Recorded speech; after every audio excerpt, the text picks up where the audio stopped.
Yes, you're right, Keeley. You're right. Yes, Birmz is Grime Uncut. We're in Pigeon Park. We're with Keeley. And she goes by, well, she used to go by, the Birmingham's biggest shoplifter. Is that correct? Birmingham's most prolific. Okay, so yeah, do you want to tell us a bit about yourself? My name's Keeley Knowles. I have been known as Birmingham's most prolific shoplifter for probably the last 20 years. Obviously all stemming from heroin addiction, which started a long time ago because, yeah, I'm old. So I was on drugs for 29 years. It all started when I was 13 and, you know, wrong person. So I was 13, I met a 21-year-old man that I thought was amazing. We won't say what I think he is now. So yeah, I was smoking spliffs with him for a couple of weeks, and after a couple of weeks I felt so shit. And he was like, oh, well, you know, you're rattling now. And being the clever kid that I was like, well, make another spliff because it is a horrendous way to feel. And he was like, no, if you don't inject it now, it won't work. Once you've started to withdraw, you have to inject. So that was the start of my heroin addiction a long time ago.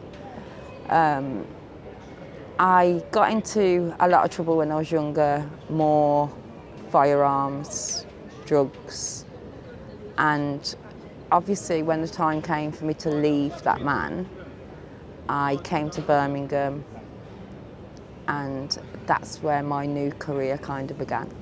Okay, and you know when you say firearms and drugs, can you elaborate more on that? So he was a dealer, but obviously I'd have to travel, well, I didn't have to, but I was chosen, lucky me, to travel to Liverpool 2-3 times a week and pick up kilos of heroin, crack.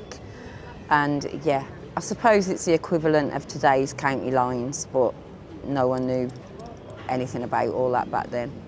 And how old was you? I was 13 then. 13. So, where was your parents then if you was like 13? My nan and granddad brought me up. My dad was in jail. I didn't see my mum then. And due to the generation gap, I don't think they really knew what was going on.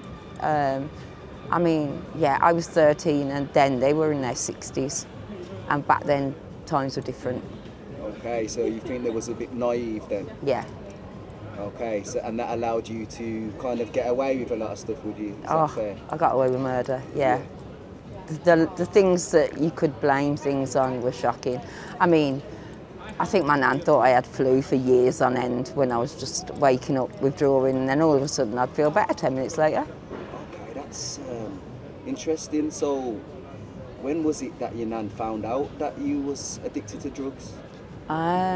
Probably, she didn't actually, I think they knew after about a year or so, but just didn't know what to say or how to intervene. So they wanted me to get away from that man, but I was fully involved in that lifestyle by then.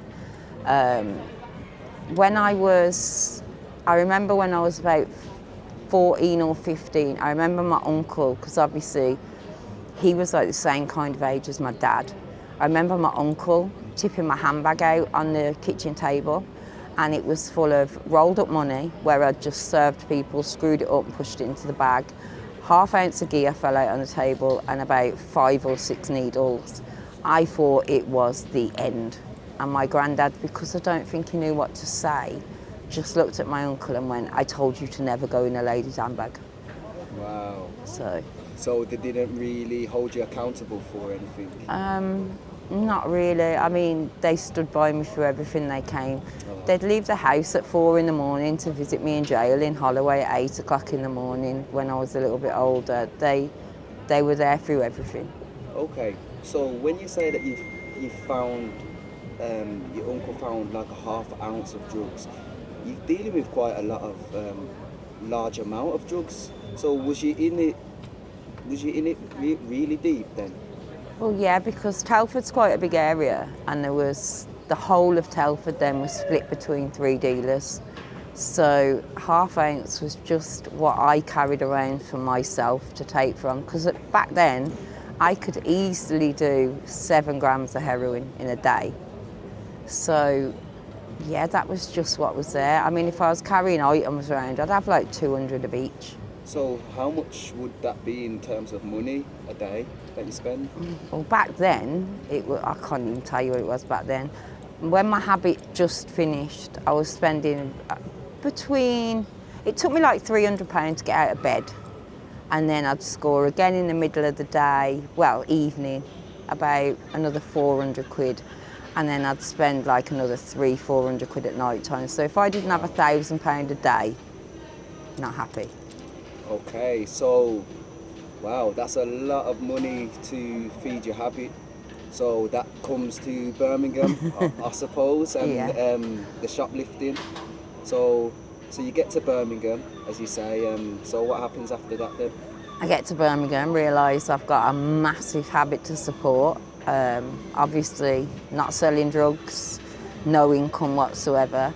And when I'd been selling drugs, I saw all these people bringing me cheese and bacon and coffee.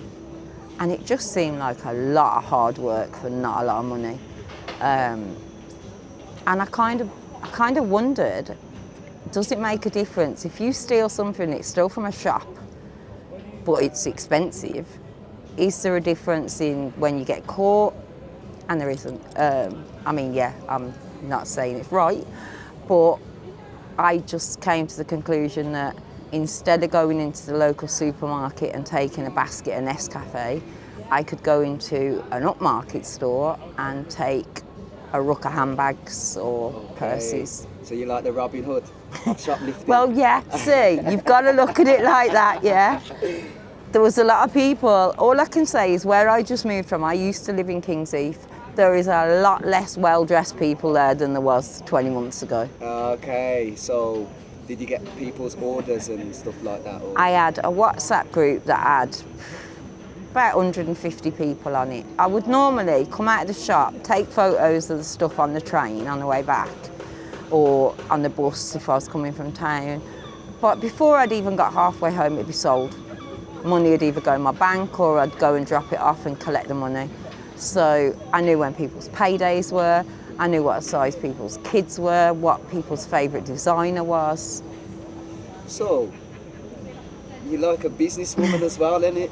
Like... People think that only gangs are organised crime. Yeah. And it's not right, because I'd get up in the morning and some days I'd ring around different stores and I'd say, good morning, it's PC2417, I'm calling about the theft on Tuesday. There's always a theft, it's a big store. And then you would always get some really lovely woman that answered the phone somewhere that would say, there's no security today. And I'd say, oh, well, could you tell me when they're back in? Oh, well, they're not in on Monday, Thursday and Friday, and they're after 11 on this day. I'd write all that down. Wow.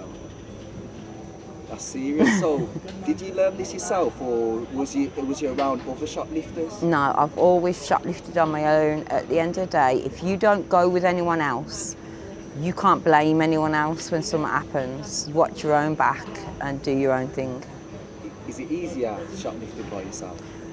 I don't know if it's easier. I just think that after so long, because you become known. I mean, so many security know me, it's shocking. To the point where, I mean, I had one stop me the other week. I haven't even been in trouble for how long, to say happy birthday. And I was like, how do you know it's my birthday? He was like, Keeley, I filled in your date of birth, like constantly for the last how many years. So it becomes a skill, because when I think about it now, I don't know how, and I looked like shit as well, let's be fair. I don't know how I was getting in the shops, but yeah, you just learn little skills. I mean, I also never carried a bag, a shoplifting bag. I used to wear a long, like, Michael Kors sleeping bag coat. I sliced it inside, and I would just fill it, like, from the floor right under my armpits. I mean, who's ever going to come up to you and say, excuse me, you look a funny shape? People can't do that. So there's been times where I've walked out, the alarm's gone off, I've had a handbag, let them look inside, and then just walked out because. So, you know, if you shoplifted 10 times, out of how many of them times would you be successful, or how many times would you be caught? Okay, I was on an average of, I got arrested and went to prison around once a year. Now, if you think to make £1,000, you've got to steal a lot of stuff a day. So some days I'd make more than that. Some days I'd steal £8,000 worth of stock. So if you think that, yeah, they caught me and I went to jail once a year, that's, say, close to 300 grand's worth of stock a year, and I got caught for what, 5? So, yeah. So it's pretty much worth it then, isn't it? The time, would you say? Because I say that. Why I say that is because I know people that have done longer time for doing violent crimes that they get less amount of money for. Yeah, of course. It makes it like, I used to justify it to myself as I'm not hurting anybody. Yeah. Since then, I've actually learnt that shoplifting really isn't a victimless crime like I convinced myself it was. But people need to understand, if you're just going out and you're committing a crime like that because you just feel to, then I don't really feel for you that much. I don't know how much people know that are watching what rattling feels like. Yeah, there is no choice in what you're doing.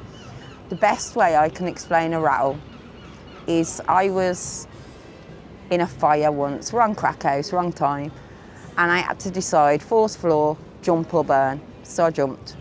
I broke my back, 2 bones in my back. I shattered my right arm, snapped my left wrist, broke my pelvis, impaled my leg and cracked my skull.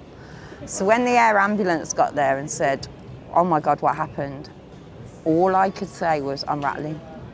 And he was like, your entire body's shattered to pieces. And I was like, yeah, but if you give me some morphine, we can sort all that out after. Okay, so that's crazy. So your whole body's in physical pain, but then the kind of addiction is taken over that pain. Yeah, takes over everything. So yeah, I get you though. So you're shoplifting now to fund your habit. So how much goods do you think you've stolen? Like the worth of it all together?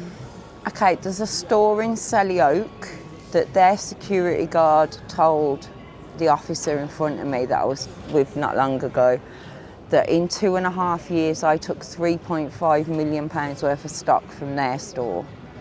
And Loss Prevention magazine have estimated it at around 30 million. But you know what? If you're estimating that from me going in one shop a day, I promise you it's more than that. Because, yeah, some days the amount of stuff that I'd steal was, I can't even expect, well, you can't even carry it. I'd go out, hide it, and then have to go and get a trolley from Sainsbury's to move it. Okay, so as well as, getting the money to pay for your addiction, is it addictive? Is the rush addictive? Is it like the cat and no? No. Literally, every time you walk out the door, when you're stealing to feed a habit, it's fear. I mean, like when you hear a child run behind you and you spin round because you think it's security, it's absolute fear. There is no rush. It's what you have to do. And I had a choice. People sell their bodies, people lose their kids. I chose that shoplifting was going to be what I did because, one, it was, not that I had a lot of pride anyway, but it was a step above the things that I didn't want to do. Yeah. And like I said, I felt like it was victimless then. Okay, so, during these times, have you ever found yourself homeless or? Oh God, yeah. Okay. And how did you find that? It's horrific. When I said I broke my back, well, I was in hospital in City Road. I was on a spinal bed for 6 months. So while I was there, my partner at the time got made homeless. And because I couldn't get out to do anything, she had nowhere to go. So the day that I took my first steps, I walked out. So I had a back brace on, like a full, it was like a yeah, they built it around me. And then with that on, I spent 3 weeks, I think we slept in a 20p toilet for 2 weeks, that 3 weeks. Wow. On and off the number 11. With a body cast on, yeah, from my waist up to my neck. And wow, how was that then? Shit. Yeah. Yeah. But Shit. the rattle, the addiction has kept you going.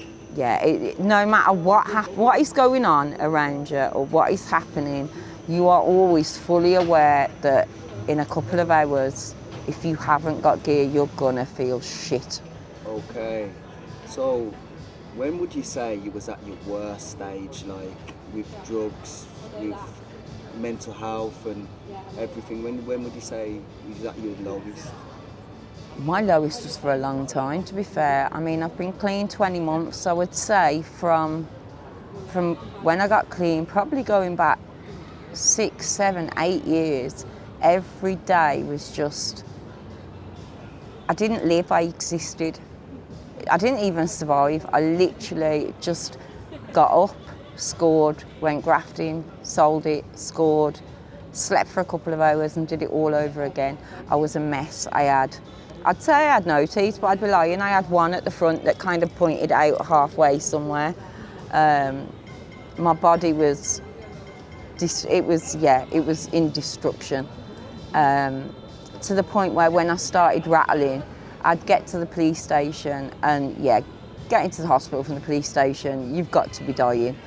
Within an hour, they'd ring paramedics because I'd be projectile vomiting blood up the walls. My body just physically couldn't take the withdrawal anymore. Okay, and what was your experiences like in prison? Obviously, I mean, I've been to jail 28 times here, 3 times in Amsterdam. So jail, the first bit, it's horrible because you're withdrawing, but I've been back that many times. There's 3 jails in the country that I haven't been to, and it's always the same faces. So there's the same old school girls that are always there. So between us, we just all made the best of it. So, all right, you got the first couple of weeks where you feel like shit, and then you've got the rest of it. I did a documentary on Channel 4 and they used it as a tagline, but it's true. Women's jail is St Trinian's on crack. That is literally the best way you can describe it. Wow, so there's loads of women that are in similar situations. Yeah, I mean 90% of the women in jail are there for addiction. Okay, so when was it then you thought you wanted to get your life changed? If I'm honest, I didn't. I truly believed, and not I was content with it, but I was settled with I was going to die a junkie. I was either going to OD or I would be that fucking old woman that you see that still takes drugs. And then I was hitting this same shop over and over again, the same one that said 3.5 mil. And there's a security guard that works there, and all the times I'd get nipped in there and I'd be sat in the back room with him and he'd be like, Keeley, you're better than this, you're clever, and I'd be like, yeah, all right, when you've lived my life, we'll talk about it. And without me knowing, he went and referred me and got me listed for help with the offending to recovery team. So when they came to see me and said that he'd sent them, truthfully, I was in custody, I'd give a blag address and that, so I just fobbed them off and got rid of them. And they gave me a phone number, and I'd love to say I had a big epiphany, but I just found it in a drawer one day and thought, I'll ring them and see what happens. Okay, and then what happened? Tell me. So they were telling me all about this new treatment, and to be honest, I thought it was bullshit, because I mean, I've done methadone. I've never done rehab and anything like that. I've never actually been offered any help. So I agreed to do this treatment. So I started, it was 10 days. I had to do a rattle first. So it would have been a day, but there was a little slip up, like there always is in my life. So they took advice of someone to tell me what I was going to feel from somebody with a £30 a day habit. So when he said to me, 24 hours, you'll feel fine. 10 days, I swam in my own vomit, hallucinated, seizures. It was horrific. And I did it on Hagley Road, where I could hear the dealers outside. I could hear everybody scoring. But I thought, you know what, I've started. I'm going to do it. I'm doing it. So I then had my appointment to go for this injection. By now, I am literally just tired. I'm thinking it was easier to be a smackhead. So I went, I got my injection. Do you know what? I swear to God, that night I slept like a normal human being. I woke up in the morning. I felt like I can't even say like I felt before I was on the gear, because people keep saying to me, what's it like to be a normal adult? I don't know. I've never been a normal adult. But I know that I woke up feeling good. Yeah. I mean, no cravings, no nothing. It's amazing. Okay, and then so what was the first thing that you done that day then? With a new outlook? Well, to be honest, I hadn't been able to just stay in ever, because the only times that I wasn't shoplifting was Christmas Day and Good Friday. Shops never used to open. So they were the only 2 days a year that I got off. So I just lay in bed. I swear to God, just being able to lie in bed and do nothing, it was like, okay, this is weird. And then not long after that, I started trying to make my recovery something for other people as well. Okay, so you got into drugs really early.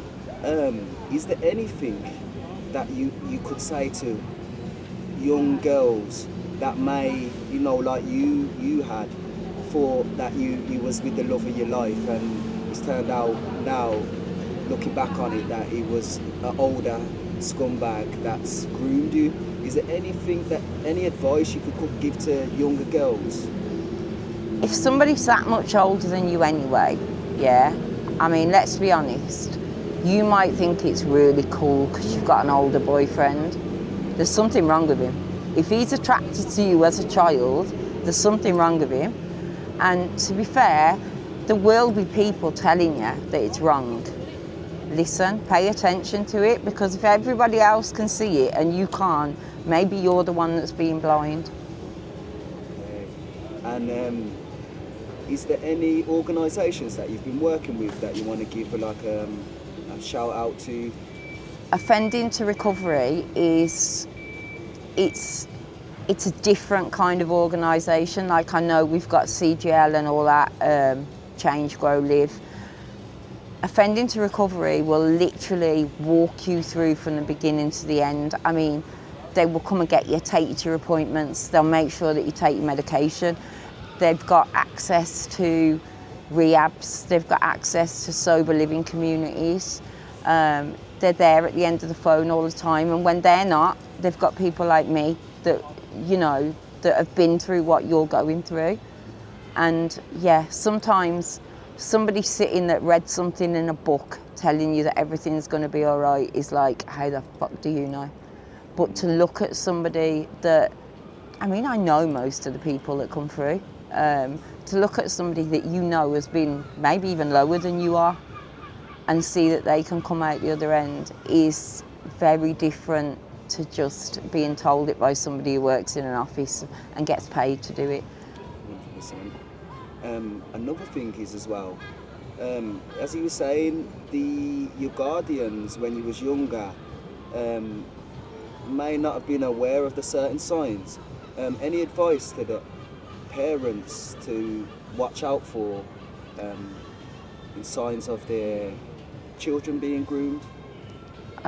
Secretiveness. I mean, I know that all teenagers are secretive, but yeah, I mean, if your child doesn't want to tell you where they're going, or at least who they're going with, and they disappear and you can't contact them, and there's something not right.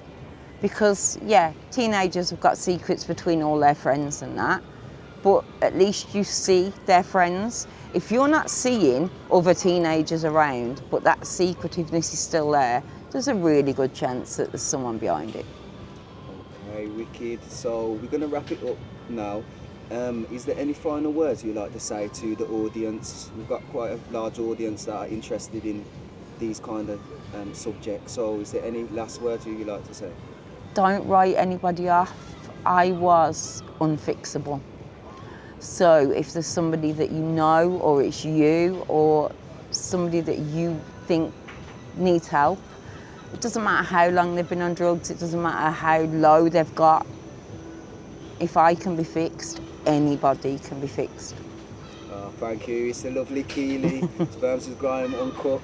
Thank you. Thank you.